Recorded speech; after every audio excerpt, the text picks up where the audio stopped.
ఈ వీడియో చూశారు కదా. ఒక చిన్న పిల్లవాడు సోమవారం గ్రీవెన్స్ అటెండ్ అయ్యి కలెక్టర్ గారికి ఒక వినతి పత్రం అందించారు.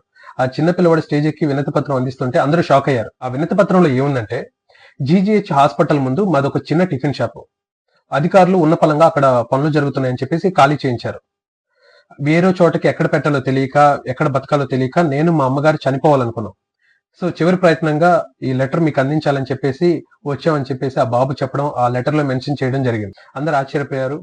కలెక్టర్ గారు కూడా చాలా సానుకూలంగా స్పందించి ఓపికగా ఆ బాబు చెప్పేది విని ఆ లెటర్ స్వీకరించి చదివి దానికి తగ్గట్టు చర్యలు తీసుకుంటాం అని చెప్పారు. అయితే ఇక్కడ రెండు విషయాలు అవి చెప్పబోయే ముందు, ప్రతి సోమవారం గుంటూరు గ్రేవెన్స్ నడుస్తూ ఉందన్నమాట. ఏదైతే ప్రజల సమస్యలకు సంబంధించి డైరెక్ట్ గా అధికారులని మనం కలిసి వినతి పత్రం అందజేసి మన సమస్యలు చెప్పుకునేటువంటి ఒక మంచి కార్యక్రమం. సో ఆ మిగతా రెండు విషయాలు ఏంటంటే, ఒకటి, వాళ్ళ అమ్మగారు ఆ బాబుని పంపించినట్టు కనపడుతుంది. ఆమె ఏ ఉద్దేశంతో పంపించుండొచ్చు, త్వరగా రెస్పాండ్ అవుతారనో, లేదంటే చిన్నపిల్లల వాడితో పంపిస్తే అది చర్చనీయాంశంగా మారుతుందనో, ఓకే వాట్ ఎవర్. కానీ ఆ వయసు నుంచే చిన్నపిల్లలకి ఇంట్లో పరిస్థితులు ఏంటి, ఆర్థిక పరిస్థితులు ఏంటి అన్ని తెలియజేసి పిల్లలకి ఒక రెస్పాన్సిబిలిటీ నేర్పించి ఆ వయసు నుంచి ఒక అవగాహనతో పెంచితే ఒక స్థాయికి వచ్చేసరికి వాళ్ళు గొప్ప వాళ్ళు అవుతారు. ఖచ్చితంగా గొప్ప వాళ్ళు కాకపోయినా ఒక మంచి దారిలో నడుస్తారు.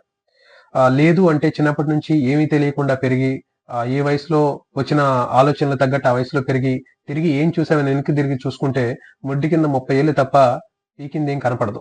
సో ఇటువంటి పరిస్థితులు నిజంగా యువతలో చాలా ఉన్నాయి. రెండో విషయం ఏంటంటే, శంకరవెల్లస్ బ్రిడ్జి చుట్టూ ఉన్నటువంటి ఆ చిన్న చిన్న చిరు వ్యాపారాలు కానీ మిగతా వాళ్ళందరినీ క్లియర్ చేయించారు. చాలా వరకు ఎక్స్గ్రేషియా ప్రకటించారు ప్రభుత్వం. అయితే చిరు వ్యాపారాలను ఉన్న పలంగా ఖాళీ చేయించారు. వాళ్ళు వేరే చోట బిజినెస్ చేయలేకపోవచ్చు, ఆల్రెడీ అక్కడ వేరే బిజినెస్ నడుస్తుండొచ్చు, లేదంటే రెంట్స్ కావచ్చు, రకరకాల ప్రతికూల పరిస్థితులు ఉండొచ్చు. సో దయచేసి అధికారులే ఈ విషయంలో కాస్త పట్టించుకొని వాళ్ళకి ఆల్టర్నేటివ్ పరిస్థితులు కలగజేసే ప్రయత్నం చేస్తే బాగుంటుంది అనిపిస్తుంది.